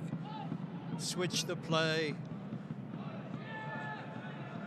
Move their defense around. Give our midfield some space like he's got there. But just keep possession. Make them do all the running for a while. Ball forward from Hansen. Way too much on it for Augustine Williams. And Andrew Gregor not happy with that ball forward from Hansen. I think he feels the same way as you do, Willie, in that wants to see T2 maintain a little bit of possession here. A second-year head coach for T2 as the ball falls to Bijev. He's has it taken away by Obias. And Renico Clark fouled by Vanovic. You know, I'm sure Andrew Gregor, the coach, wants him to keep possession a lot. But, you know, we've got such young players out there. They get carried away at times, you know. It's hard for them to keep control at times. You get really excited really fast. So when you go this young, you know, I think you have to learn to live with that. You're not going to like it, but you're going to have to live with it because, you know, that's the way you want to be. That's the way you want to bring these kids along. And I mean, in some senses, what happened last season, while you can't say it was ideal, I think you could say it was expected. T2 didn't start off the season great, maybe had a little lull in the middle after getting some results, and then at the end of the year went on a run that nearly got them into the playoffs. And it's because all these guys had now had the opportunity to play together and learn what the strengths of each other were and what their coach wanted. And that's almost, in a sense, what you want to see, because that shows the development and improvement in such young players. No, I agree with that. And plus, you know, it gives the coach time to figure you out. You know, where are you going to be best for my team? You know, what position do you play really well in? What do you do really well that I can bring in to make my team better? So, you know, it's a learning game for the coach as well. Brett's first time cross in. Lyon off his line to pick it up in front of Augustine Williams. You know, and I'm standing up here thinking, well, maybe we should bring somebody else in. You know, liven it up a bit, change it around a bit. But then Gregor may be thinking, you know, I'm trying to develop these kids, so I'm going to leave them in and let them play for it. So, you know, I'm not the coach, so I don't know. Header from Clark back towards McIntosh, who picks it up. Clark needed to win that one as he had Chaplow right behind him, waiting for a misplay. But Renico Clark has been strong really throughout his T2 career. After severing that torn ACL on August 1st of 2015, missed 11 months and the first 15 matches of the T2 season last year really grew as the season went along. Bijev carrying forward, drops for Lewis. Bijev around Chaplow, but the vet with some good work to win it away. Now a chance for Lacroix. Lacroix offside. Didn't like the call, but it came from Cephas Courtson as the second substitution of the night is coming for Orange County. It will be Carlos Alvarez coming off for Wilito Fernandez. So Carlos Alvarez night is done. The first ever signing of LAFC, and really a pretty quiet night for him, Willie. Why, you know, I don't even know who he was when he was coming off. I don't remember seeing him. So he had a very quiet night. Wilito Fernandez, though, 27-year-old, native of Cape Verde. Spent one season at Boston International High School, won the league MVP. First team All-American in 2016 at UMass Lowell.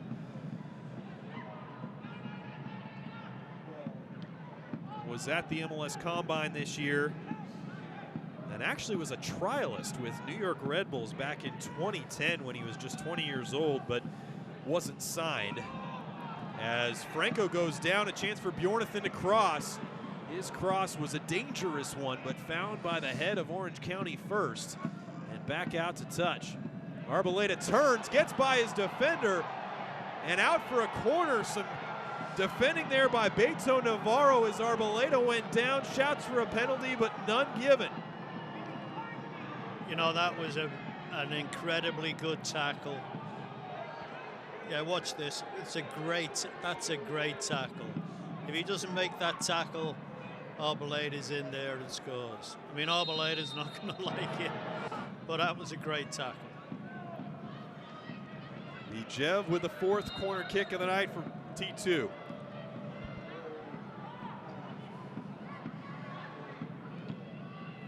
Into the box. Looks like Batista nearly got ahead to it. Not cleared well by Orange County. Falls to the feet of Arboleda, who tries to send a cross in. It's deflected, and now Orange County releases the pressure. You know, that's the first really good corner we've taken. He hit it hard. He had bend on it. It was in the right place, just around the 6-yard box. That was a good corner. If we could get in those situations again and put the same kind of cross in, we got a shot. Cross in over the top of Augustine Williams, and Franco once again forced into some dangerous defending as Arboleda was lurking behind him, and it's out to touch.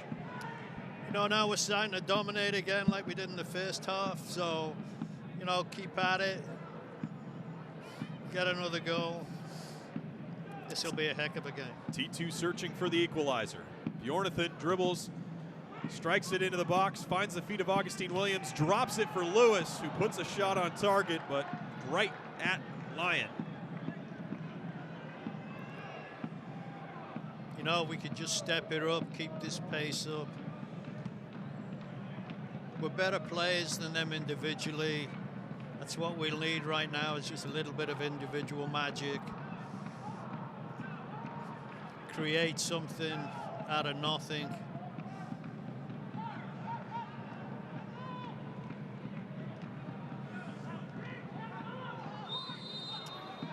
Bjornathan used his arm to control that ball, so Orange County has the restart just inside the Timbers' 2 defensive half. About 20 minutes left, plus stoppage time, as T2 must try and find an equalizer. Gave up a goal in the first 15 minutes of the first half, first 15 minutes of the second half, and find themselves down a goal. Pineda. Cross cleared away by Clark. Chaplow wins the header, but Bijev wins the ball.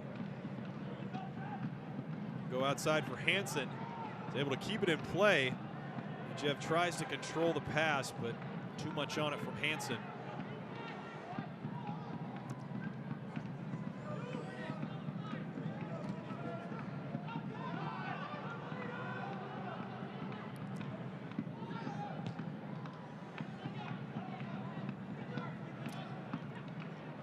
You know, I understand that T2's used as a development team. But, you know, part of that development is learning how to win. And, you know, if you keep losing, you're not learning how to win. So that's part of it as well. Vanovic had it at the corner of the box, dropped it to Mias. Mias cross deflected off of Hansen. It'll be the third corner kick of the night for Orange County.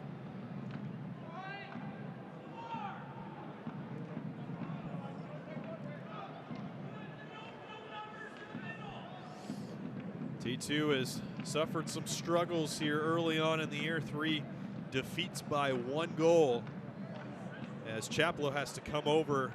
I believe he has some blood. So Orange County temporarily down to 10 men. They take the corner kick short. Some brilliant work to get her into the box by Orange County. Shot comes from a difficult angle, and it's out for a goal kick. It was Villalobos who took the shot, and Chaplow is back on, so Orange County back at full strength. Ball forward for Arboleda. Pops over the top of his head and won there by Navarro. Maybe we should do that a little bit more, knock it in behind Arboleda and let him just chase things down. Bjornathan in. Augustine Williams into the corner, back to Bjornathan. Keeps it in play, defended by Chaplow. His pass back towards Montez. Out of play, shepherded out by Fernandez.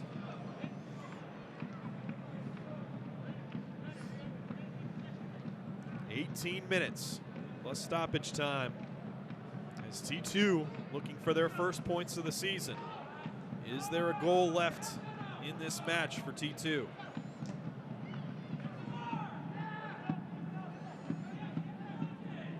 You know, I think they're going to get another couple of chances at least. Hopefully someone will take one of them. Brett goes out wide for Hansen, the 17-year-old. Dribbling forward against Vanovic. He's able to dribble it out off the Orange County defender. Mias for a throw. Quickly into Brett. Brett dribbles central, drops for Lewis.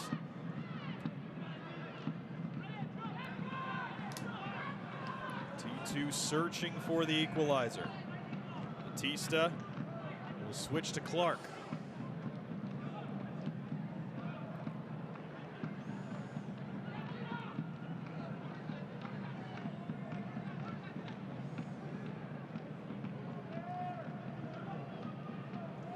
Andrew Gregory use any of his subs. Lewis turns over Chaplow, bringing it forward, takes the shot, and just wide of Lions' right post.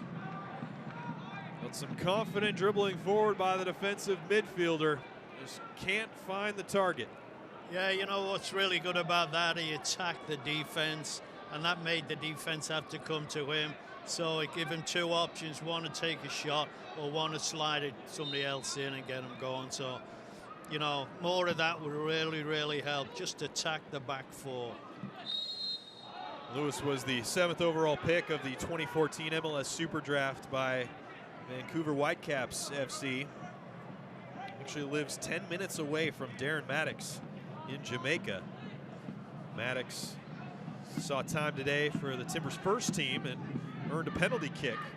That Fernando Adi finish that made Adi the all-time leading goal scorer in Timbers history across all eras. This ball forward for Vanovic. Not sure if Clark knows that Vanovic's there. Kendall McIntosh comes out of his box to win that one away and get it to Lewis. You know, it's a good job he come out of his box, because that was, I thought we were in trouble a little bit there. That was a good ball through. McIntosh made a good decision. Came out, cleaned her up. Good goalkeeper.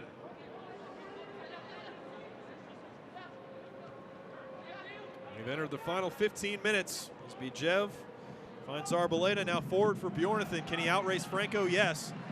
Dribbling towards the corner. Touch lets him down a bit, but he finds Arboleda cross in for Augustine Williams, who was making the run over his head, not far enough for Brett. And Orange County, chance to clear. Pass deflected off Arboleda and out of play. Well, you know, I don't see any subs warming up, anybody close to coming on. I think Greg is going to go most of the game with what he's got here. Certainly would be a trend, as Caleb Porter with the first team didn't make a substitution in the last 2 games before today. Used all 3 of his substitutions today. What will Andrew Greger do? And as Caleb Porter said, when asked why he didn't make substitutions in those matches, he said, hey, we have a clear 11. Who am I going to sub off? And that's the decision at the hands of Andrew Greger right now, with 14 minutes plus stoppage time left in this match. Montez fouled. Referee plays continuation. Vanovic chasing down Montez. Drops it off to Arboleda. Arboleda fouled by Vanovic, who made a long run all the way across the field. Arboleda goes down. Joseph Dickerson calls Vanovic to him, and for persistent infringement issues Vanovic a yellow card. You know, in regards to substitution, as we take another look at the foul. Yeah, he made up his mind, you're not going to go by me, I'll just throw myself at you. Throws himself at him, and there you go. Oh, and in regards to substitutions, you know, you make substitutions for a couple of reasons. One, if somebody's injured and you got to bring them off, or then you just want to change things up a bit, or somebody isn't playing great. But sometimes nobody's not playing bad, but you just got to try and bring in a fresh body, do something a little bit different. You know, somebody comes in a little bit more intensity. Bijev stands over this, 35 yards away from goal here on the near side. 6 men in and around the box for T2. Whistle blows from Joseph Dickerson again. And he's calling Batista and I think Franco to him for a conversation.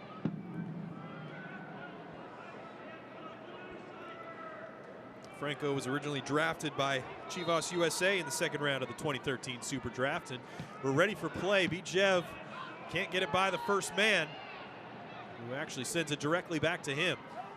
Vanovic defending Bijev, and Bijev earns a corner kick. 5th of the match for Portland.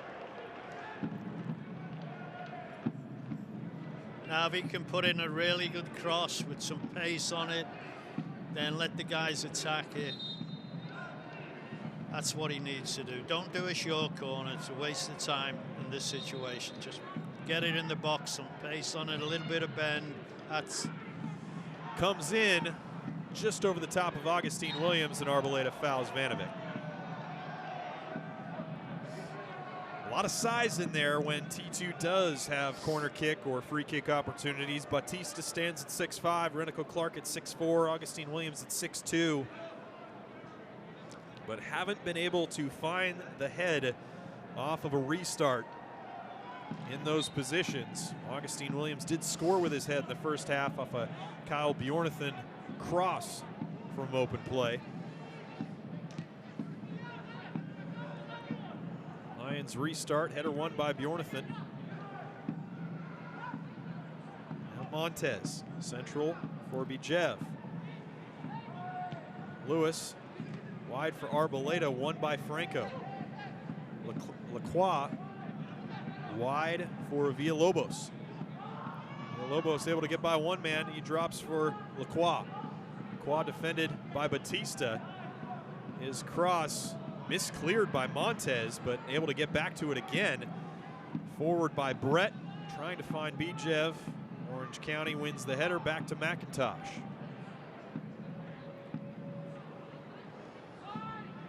10 minutes, cross into the 81st minute of action here at Providence Park. Fletcher Johnson, Willie Anderson here with you this evening. Pleasure to have you along. Entertaining and sometimes choppy match between Timbers 2 and Orange County SC. Orange County playing their 3rd match.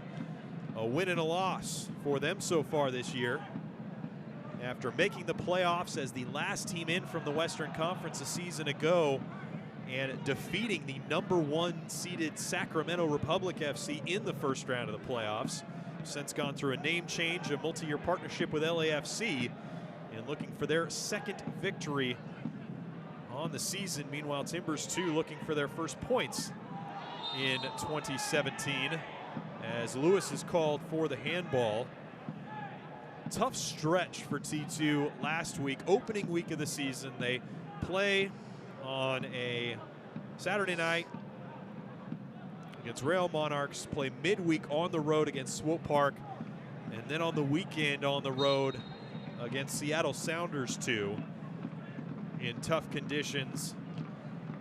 Well, they're in a tough stretch right now as well because they're not playing particularly well. They have 10 minutes to salvage this game. They're not looking like they're going to do it. They seem to have no imagination, no creativity. You know, they're not causing any problems. Fernandez was called offside there, so T2 restart.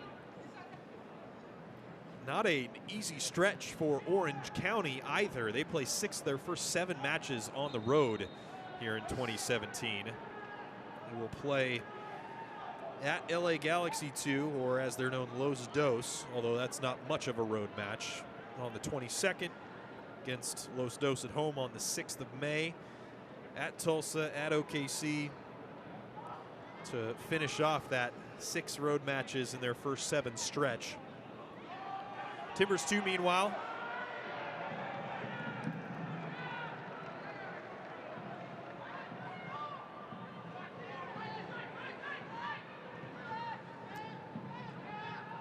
get you the T2 schedule here momentarily as T2 gets a restart. Deflection, dual deflection. And the next home match for T2 will be on April 16th. That's a Sunday against Vancouver Whitecaps 2. A 2 o'clock kick here at Providence Park. Find tickets, timbers.com/tickets.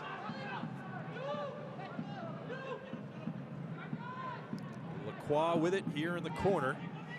Drops to Villalobos, to Pineda.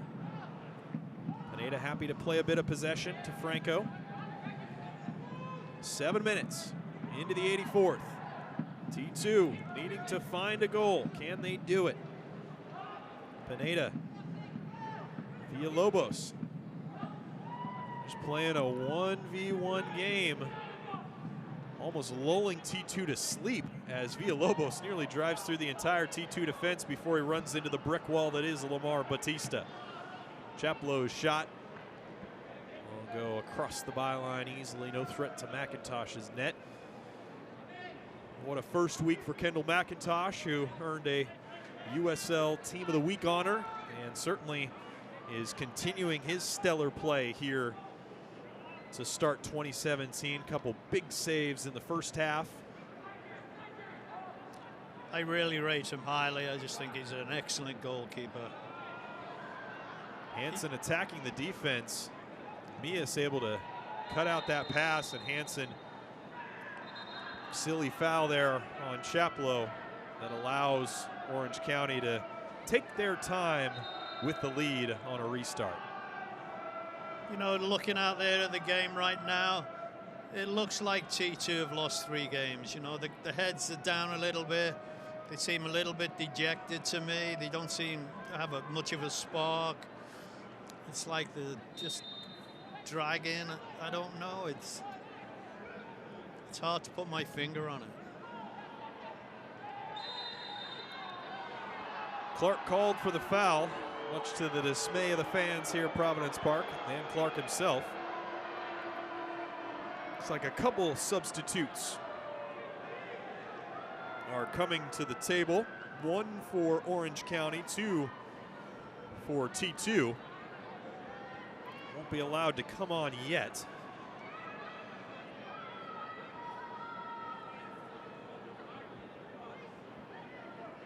As we are set to start play once again, Vanovic standing over the ball.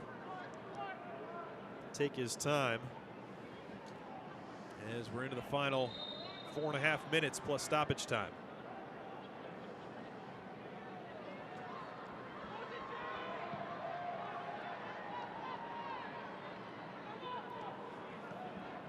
Jev does good work to win it.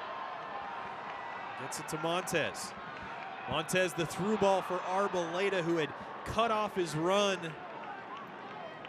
Kind of circled outside away from the goal, and that's right when Montez sent the through ball in. That was great work by Bijev. Great control. Give a great ball out, and they got them the attack going really well there. This will roll out to touch, and we'll have a chance to see the substitutes come in. Blake Bodley will enter the game for Nico Brett. So as you called, Willie,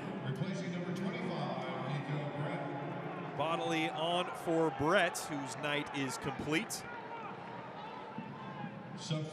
And Montez comes off for Russell Cicerone. Replacing number 62, Jacob Montez. Montez making his first start with T2 today, third appearance, made a substitute appearance in 2 of the first 3 matches. Was very involved here this evening. Well, I'm a little bit surprised. Bodley's all left foot. I would have thought he'd played on the left and he'd moved Arboleda over. But And Pineda, the other Pineda, Ami Pineda, has come on from Orange County as well for Richard Chaplow. So we've got a pair of Pinedas on the field for Orange County. Laclau with the ball at the top of the box by Batista, takes a shot, tries to curl it with the left boot, but well wide of Kendall McIntosh's net. Well, you know, the one thing about Bodley being on the right with his left foot, he can come inside a lot, and he's on his favorite foot. He can get shots off, he can do that. Blake Bodley, a T2 Academy player. 19 years old from Eagle, Idaho.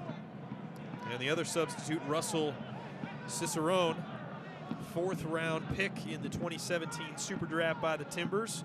Number 76 overall. Spent 4 years at Buffalo, scoring 42 goals and assisting on 27 others. A 4-time All-MAC first teamer and the 2015 MAC Player of the Year. You know, I like Bodley. I've watched him the times I've watched him. He's just a good, honest player. Works really hard, good skill. Time running out on T2 here if they're going to find an equalizer and pick up their first point of 2017. Minute and a half plus stoppage time.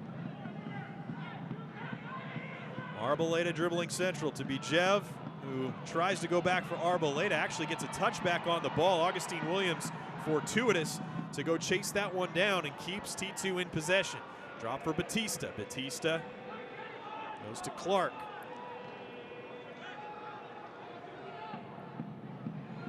Bodley drops out, giving Clark an option. Instead, he decides to go central for Lewis. Lewis goes outside for Hansen. Hansen defended by Mias. Tries to go around him. Nearly does. Right at the edge of the box. Goes down. No foul called. Orange County clears.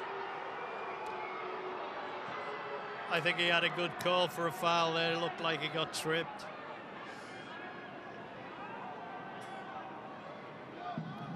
Cicerone, Bodley, Clark. T2 have got to get the ball forward here as we're about to get into stoppage time. 20 seconds left in the regulation 90. Bijev fouled, maybe bailed out there a bit, as Ami Pineda has gone in the book. It seems somewhat bizarre as he and Batista came together after the foul had occurred. We'll play 3 minutes of stoppage time, and we have started that stoppage time now. I think you were right, Fletch. I think BJ got away with it there. He lost the ball. 3 minutes. Yellow card issued to Orange County, number 16, Ami Pineda. But got to give him due credit as well because he went and chased it down and earned the foul. So we'll see as Bijev will just take this one short given how far away from goal it was. Go out for Hansen. Hansen defended by Vanovic, who knocks it out to touch. Vanovic once again very quick on it. T2 have numbers forward, a chance for counterattack. They do good to recover though. Although this ball over the top for Villalobos. Pineda rather on the far side. He's able to keep it in play against Hansen. Now loses out Cicerone. Ball at his feet. Drop back for Bodley. Cicerone keeps it in play somehow. Orange County back in possession. We're through 1 minute of the added 3. T2 trying to find the equalizing goal. Orange County dribbles it across the byline. Defended by Blake Bodley. Kendall McIntosh quickly with the restart. Batista dribbling forward. Minute and a half left in this match. One, maybe two opportunities if T2 hurry. Hansen, Bodley. 1-2 between those guys, and then Hansen turns it over. Vanovic forward for Villalobos. Fernandez tries to go out for Vanovic. Didn't realize he had Lacroix on the overlapping run. No, I think he picked the wrong person to try and get the ball to. Arboleda dribbles central to be Jev. Forward for Cicerone. Takes the left-footed shot, and Lyon is right there.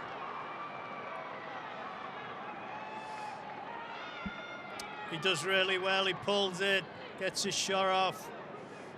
Not a lot of pace behind him, but he did great there. Not a lot of pace. Unlucky.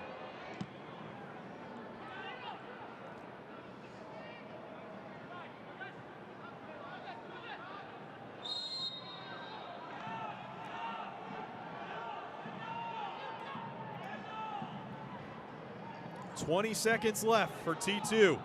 Kendall McIntosh will come forward. All bodies will move up into the box for T2.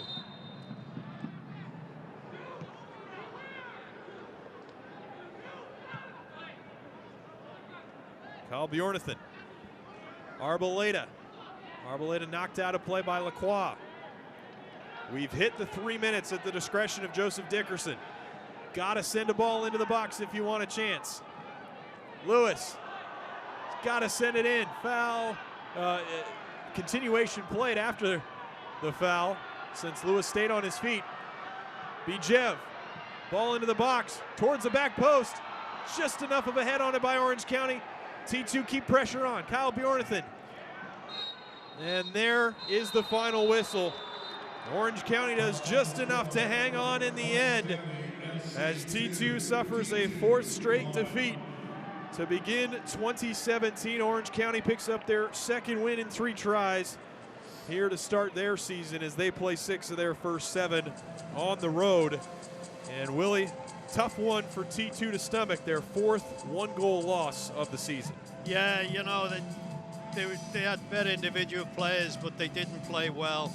You know, in the last 20 minutes, I was a little bit disappointed. They looked dejected. It looked like they were lost 3 games. You know, it didn't look like a lot of heart, spirit.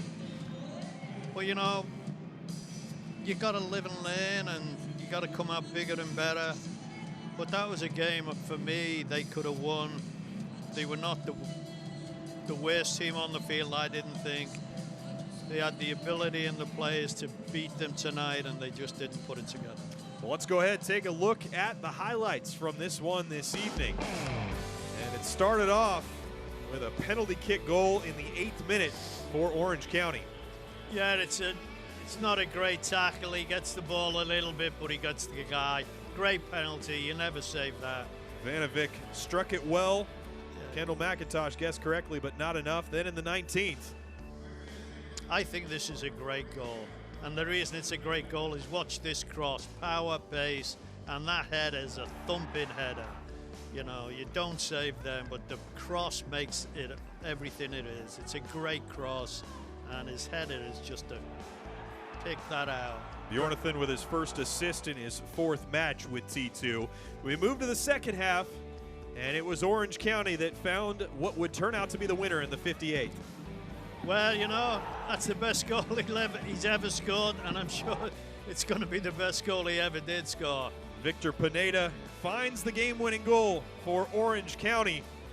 As that is the final tally. 2-1 it finishes in favor of the visitors. Once again, next home match here at Providence Park for T2 against Vancouver Whitecaps FC Sunday, April 16th. For our entire team here this evening, and my analyst Willie Anderson, I'm Fletcher Johnson. Thanks for joining us.